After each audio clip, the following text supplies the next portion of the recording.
Fiscal Adjunto Supremo, Coordinador Nacional de las Fiscalías Especializadas en Extinción de Dominio. Señor Dr. Carlos Arturo Salas Bustinza, Fiscal Superior especializado en extinción de dominio. Doctor Roger Solano Yauri, Fiscal Adjunto Superior especializado en extinción de dominio. Señores periodistas de los diversos medios de comunicación presentes, señoras y señores, bienvenidas y bienvenidos a esta conferencia de prensa de la Coordinación Nacional de Fiscalías Especializadas en Extinción de Dominio, en la cual se hablará sobre las consecuencias legales de la sentencia 1325 del Tribunal Constitucional, que declara la inconstitucionalidad del Decreto Ley 1373, Ley de Extinción de Dominio. Comenzamos la presente conferencia de prensa dejando en el uso de la palabra al doctor Mirko Dino Cano Gamero, Fiscal Adjunto Supremo, Coordinador Nacional de las Fiscalías Especializadas en Extinción de Dominio. Muchas gracias. Señores periodistas, muy buenos días. El Ministerio Público y la Coordinación Nacional de las Fiscalías de Extinción de Dominio, después de la publicación y que nos ha dado a conocer la sentencia del Tribunal Constitucional, hemos procedido a realizar una evaluación de daños que esta sentencia trae al subsistema de extinción de dominio. Quiero recordarles, señores periodistas, que la Fiscalía de Extinción de Dominios ha sido una de las a nivel nacional en estos cortos 6 años de existencia. Hemos tenido resultados no solamente en sentencias, sino en recuperación de activos ilícitos, los cuales ahora, con la publicación de esta ley, se ha venido mermada, se ha atacado sus raíces y la verdad a veces de manera personal no comprendo por qué se ha dado este tipo de sentencias. Pero bueno, somos fiscales y por tanto tenemos que cumplir lo ordenado por el Tribunal Constitucional. En estricto, si aplicamos esta sentencia a rajatabla, tendríamos los resultados que vamos a mostrar. Pero quiero decirles también que a pesar que existe un considerando 198 que en este caso conmina a los jueces del Subsistema Nacional de Extinción de Dominio a archivar ipso facto todas las demandas de extinción de dominio sustentadas en ilícitos no penales y en delitos no comprendidos en la modificación introducida con posterioridad a la interposición de la presente demanda. Recordemos que existe un artículo 204 de la Constitución que establece claramente que una acción de inconstitucionalidad no tiene efectos retroactivos. Por eso son los jueces los llamados a hacer la interpretación conforme a la Constitución para efectos de aplicar en forma correcta esta sentencia del Tribunal Constitucional. Comencemos entonces, señores, recordándoles que el sistema de extinción de dominio tiene en total 26 despachos a nivel nacional. En lo que es Lima tenemos 6 despachos o 6 fiscalías de extinción de dominio, de primera a la sexta. Una fiscalía superior a cargo del doctor Carlos Salas y tenemos una fiscalía superior en Arequipa. Esta evaluación solo comprende a lo que es nivel Lima. Siguiente, por favor. Ahora, después de analizar en base a esta sentencia del Tribunal Constitucional, los casos archivados por aplicación de la sentencia son 762 en Lima. Esto es los que se encuentran en trámites en investigación e indagación patrimonial y los que se encuentran judicializados con demandas de extinción de dominio. El monto estimado, todavía estamos hablando aproximadamente de 1.202 millones de soles que el Estado no podrá recuperar producto de esta sentencia. Tenemos los siguientes casos que tendríamos que archivar, inclusive entregar los bienes. En Lima, el caso Odebrecht. Estamos hablando de casos archivados por aplicación. Son 33 casos que tendrían que archivarse. El monto estimado de dinero son 880.407.483 nuevos soles que no se recuperaría de este caso de corrupción. Siguiente.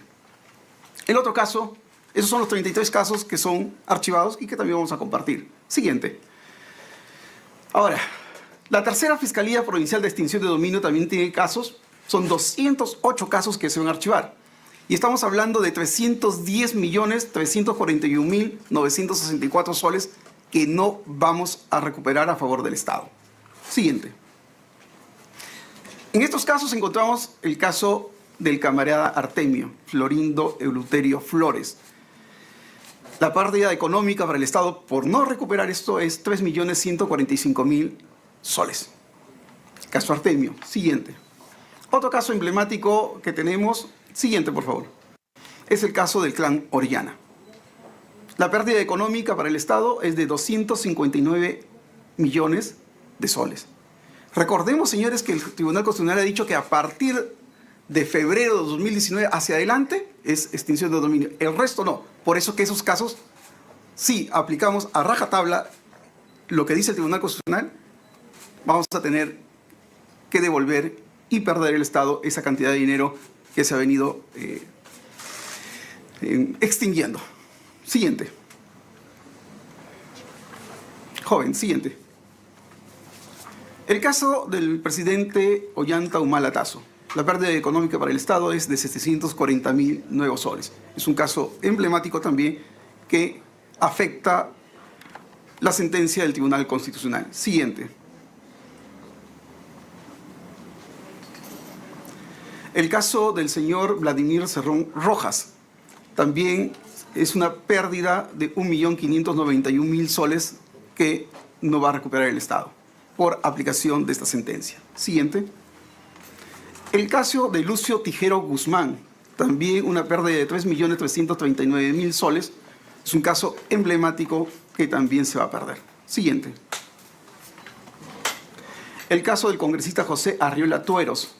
La pérdida del Estado es de 296.000 nuevos soles que se tendría que archivar. Siguiente. El caso vinculado a Vladimiro Montesinos, el señor Venero Garrido, la pérdida económica para el Estado es de 222.000 nuevos soles. Está bien. El caso de los intocables ediles, de Elías Cuba Bautista y otros, la pérdida económica para el Estado es de 14.800.000 soles. Siguiente. El caso del señor José Luna Gálvez y Adolfo Carlos Magno Castillo Mesa, los gángsters de la política, conocido así el caso, la pérdida económica para el Estado es de 7.400.000 soles. Siguiente. Y el último caso creo que es el señor Jaime Villanueva Barreto, la pérdida para el Estado es de 1.095.632 nuevos soles. Siguiente. El caso de Roberto Torres y Katiuska del Castillo, limpios de la corrupción, una pérdida del Estado de 7.400.000 nuevos soles. Siguiente. El caso de Ernesto Flores Vilches, las empresas azucareras del norte, la pérdida es de 3.256.332 nuevos soles. Siguiente. El caso de Dani Hamilton Gallegos Guzmán, conocido como Gallegos del Santa, la pérdida económica es de 1.406.000 nuevos soles. Siguiente. La organización criminal Duros del Amazonas, también se perdería 1.110.000 nuevos soles a favor del Estado. Siguiente. El caso conocido como Terreno de San Bartolo, de Jorge Luis Bartelmes Camino, la pérdida es de 5.550.000 nuevos soles. Siguiente. La total de la pérdida del Estado es más o menos de 341.964 nuevos soles que se va a ver perjudicado el Estado con esta aplicación de esta sentencia del Tribunal Constitucional. Siguiente. Muy bien, señores. Vuelvo a recalcar que aplicada a rajatabla lo que ha establecido el Tribunal Constitucional, eso es lo que se perdería. Sin embargo, queda por parte del órgano jurisdiccional, que es también intérprete de la Constitución, aplicar lo que corresponda y de conformidad a la Constitución y el artículo 204, la última parte de nuestro texto constitucional, que dice que no debe aplicarse en forma retroactiva las sentencias que declaran inconstitucional estas sentencias. Muy bien. Si tienen preguntas, por favor, creo que ya está el protocolo y vamos a responder los que estamos en esta mesa. Muchas gracias. Muchas gracias, doctor Mirko Dino Cano Gamero. Para las preguntas, vamos a pedir en primer momento que los periodistas digan su nombre, apellido y al medio al cual pertenecen. Buenos días, fiscales, ¿cómo están? Mi nombre es Álvaro Reyes, soy periodista de Perú 21. Y yo tengo una consulta directa sobre el caso de Jorge Barata. El abogado César Nakazaki, abogado del empresario, mencionó a Perú 21 que la incautación de los inmuebles, que bueno, ahora le pertenecen a las hijas de Jorge Barata, en verdad van a quedar sin efecto porque él tiene activamente una colaboración eficaz que lo protege. Mi pregunta al respecto es: ¿por qué hicieron la incautación si justamente él tenía la colaboración eficaz activa, la tiene hasta ahora, ¿no? Y si realmente, como él dice, finalmente los inmuebles van a regresar a las hijas de Jorge Barata, ¿no? Gracias. Recuerden que el proceso de extinción de dominio y lo que es el ámbito penal son diferentes. Nosotros atacamos el bien. ¿Sí? A ver. Ahora sí, creo que sí. Perdónenme. Repito. Recuerden que el proceso de extinción de dominio es diferente al proceso penal. ¿Ok? La extinción de dominio se dedica al bien. Entonces, vamos a eso. Si es un bien ilícito que ha sido incorporado dentro de nuestra economía, extinción de dominio busca extinguirlo a favor del Estado, porque es un dinero ilícito. Entonces, esta norma, lo que ha sacado el Tribunal Constitucional, ha sido antes, ¿no? Perdón, después de que se había realizado las incautaciones. Por eso es que el procedimiento era normal, regular. Ahora con esto, definitivamente el caso sí que se caería. Si aplicamos a rajatabla. O sea, está diciendo que por la sentencia del Tribunal Constitucional y no por el acuerdo de colaboración eficaz. Sí. Gracias. Continuamos ahora con la pregunta del señor Salvador Sampén de América TV. Fiscal, ¿cómo está? Buenos días. Muy buenos días. Una consulta. La presidenta del Tribunal Constitucional ha indicado que precisamente ellos han fallado a favor de que no se siga aplicando la extinción de dominio porque vulneraría los derechos de los acusados y se estaría también vulnerando la presunción de inocencia. ¿Qué tendría que responder el respecto, por favor? También indicando que ellos han fallado no pensando en 5 personas particulares, sino en los acusados en general. A ver, yo le hablo de estadísticas y algo. Solamente ni menos del 1% ha habido personas que supuestamente han sido afectadas a terceros.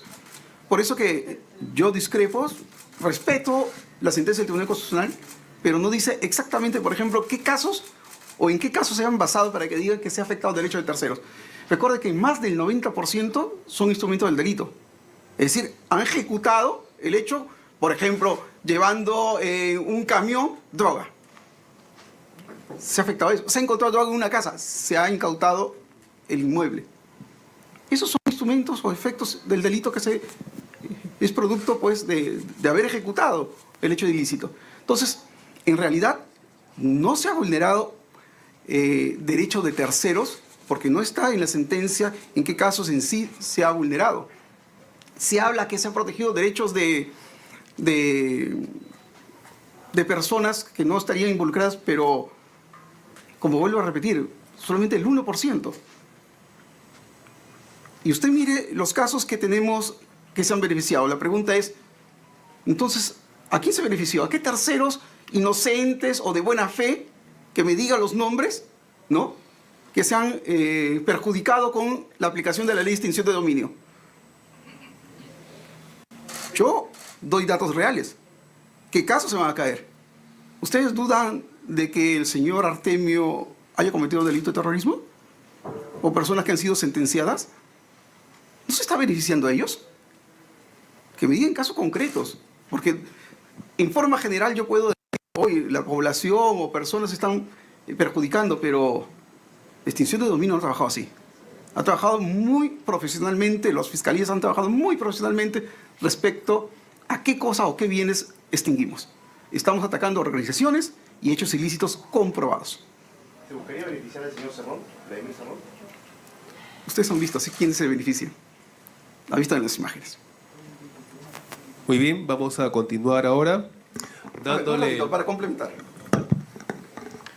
Muchas gracias. Con relación a la pregunta formulada, en efecto, en la demanda que ha presentado el señor defensor del pueblo, no se ha acompañado, por ejemplo, un dato estadístico de cuáles serían los casos en el cual se habría afectado a terceros. No existe un estudio de los casos, o al menos de ciertos casos en donde se habría afectado a terceros. Es por eso que, de todas maneras, al no tener ese dato, no podemos decir objetivamente cuál es el daño a los terceros que se habría ocasionado aplicando el decreto de la DU 1373, ¿no? Por el contrario, como ya muy bien el señor coordinador ha hecho referencia, esta sentencia indirectamente, ¿no?, favorece, o en todo caso, afecta gravemente a las investigaciones que tenemos en los casos emblemáticos, ¿no?, como bien se ha detallado. Esto sencillamente porque se está aplicando, o en todo caso, el Tribunal Constitucional dice que la norma se tiene que aplicar a partir del 2018 en adelante. Y los casos que son en atrás o antes de esta fecha no se pueden aplicar. Y tenemos muchos casos que datan de antes del 2018.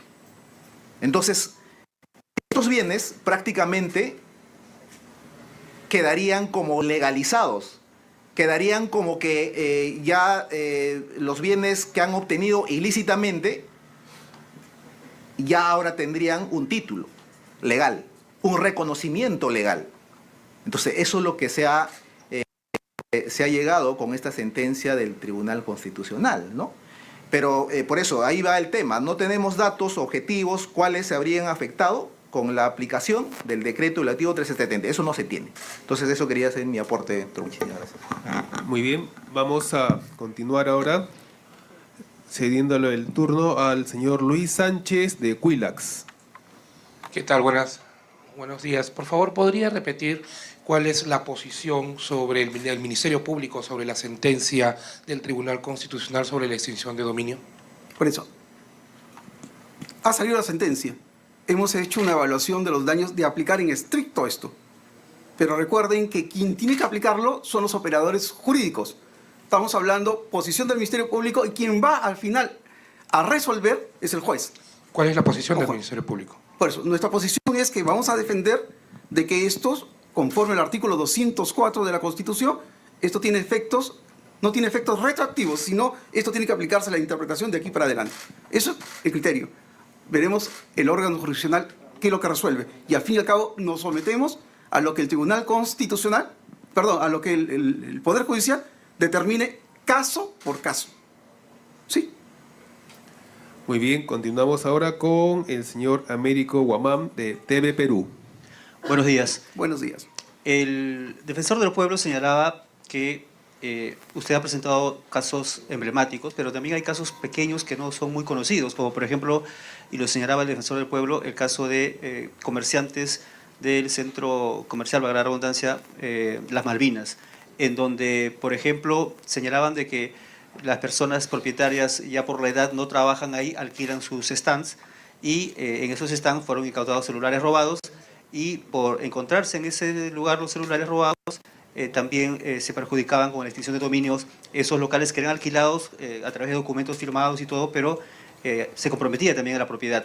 Esos casos pequeños se han tomado en cuenta y una pregunta adicional, en todo caso, doctor, si nos puede repetir al menos 3 casos emblemáticos de pérdida económica para el Estado con relación a lo que usted ya ha manifestado. Muchas gracias. Bien, buenos días. Voy a responder lo que concierne a la primera parte de su pregunta respecto al caso de las Malvinas. Para hablar del caso de las Malvinas es necesario primero contextualizar el mismo. Este caso requiere la intervención del subsistema de extinción de dominio debido a que habían habido a lo largo de los años, desde el 2020, comercial.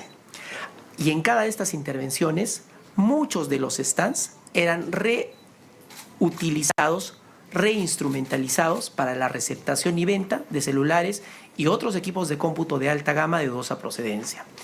Entonces, es a raíz de anteriores intervenciones de la Fiscalía Penal Ordinaria, de las Fiscalías Tributarias y Aduaneras y de otros órganos públicos, que finalmente el sistema de extinción de dominio interviene estos stands comerciales y los incauta.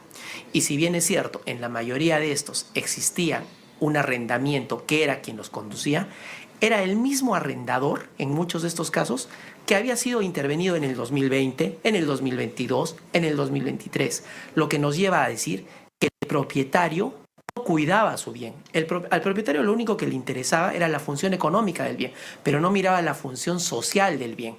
Es dable, es justo para la sociedad que yo como dueño de una casa no cuide en qué se destina mi casa. Si yo tengo una casa que su función social sería la vivienda o el alquiler para fines de morada, puedo descuidar mi casa al punto de permitir que en ella a lo largo de los años exista un laboratorio de droga.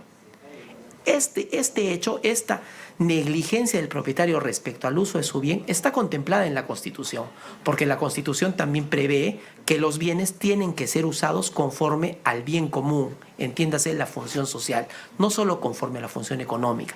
Entonces, en este caso queda claro que si bien estos señores no eran los que directamente instrumentalizaban sus stands para la venta y compra y receptación de artículos de dudosa procedencia, permitían que esto suceda.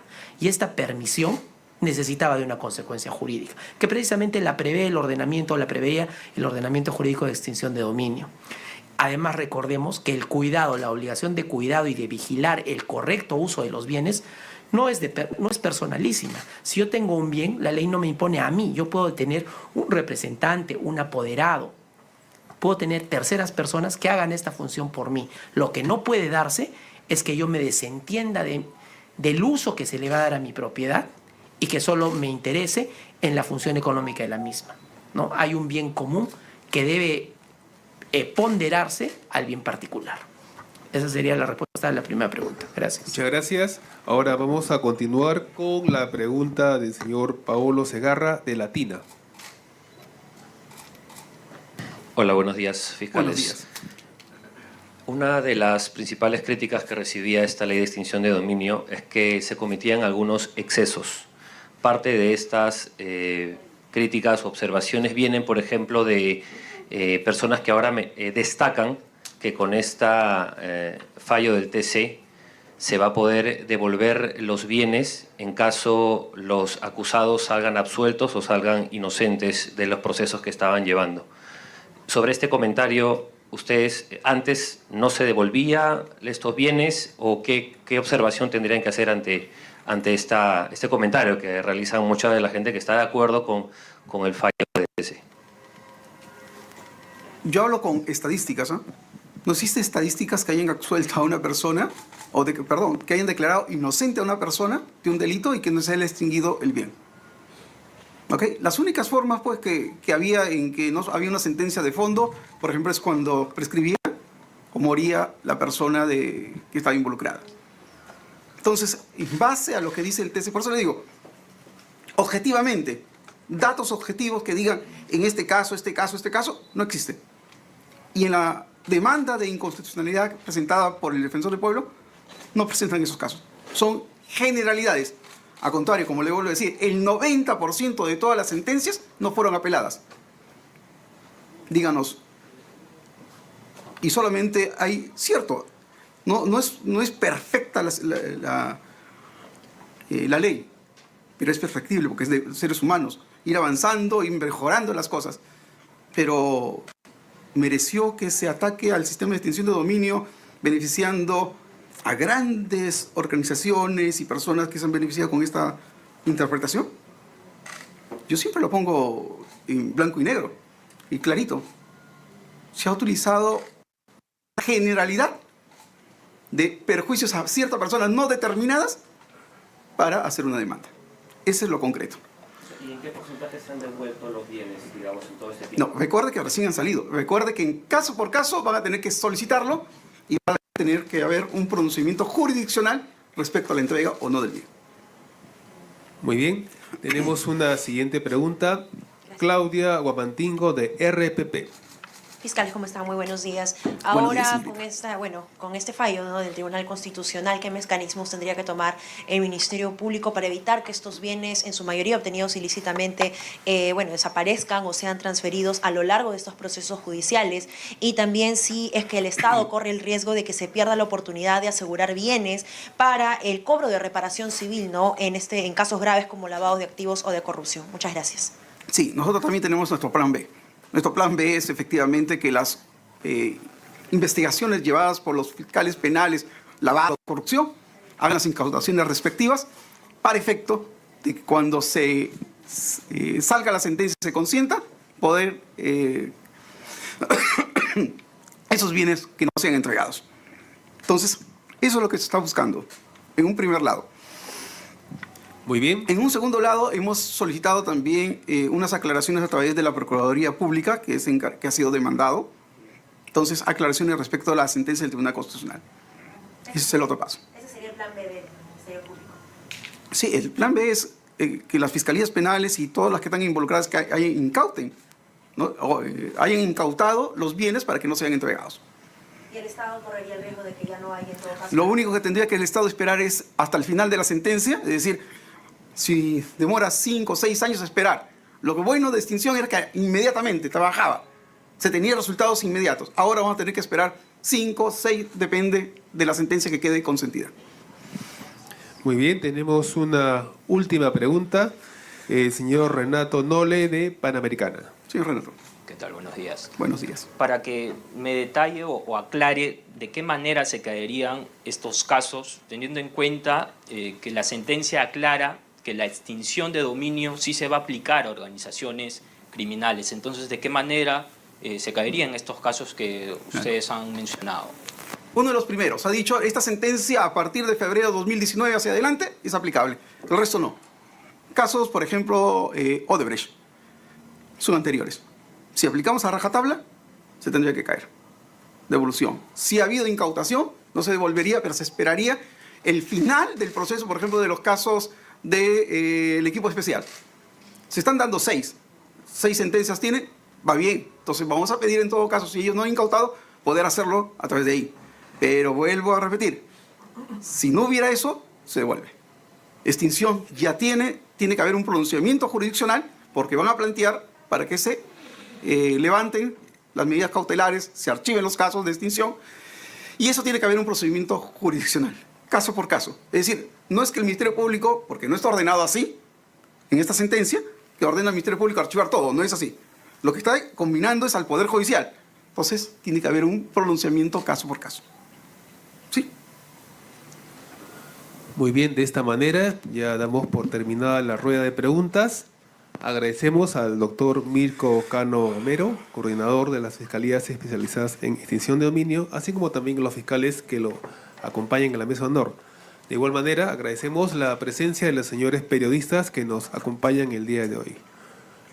Damos por concluida la presente conferencia de prensa. Muy buenos días. Muchas gracias por su atención. Será hasta la próxima.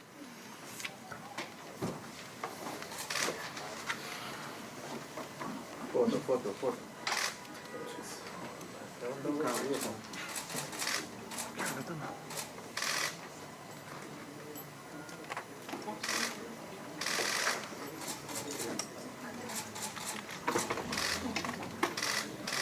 Permiso.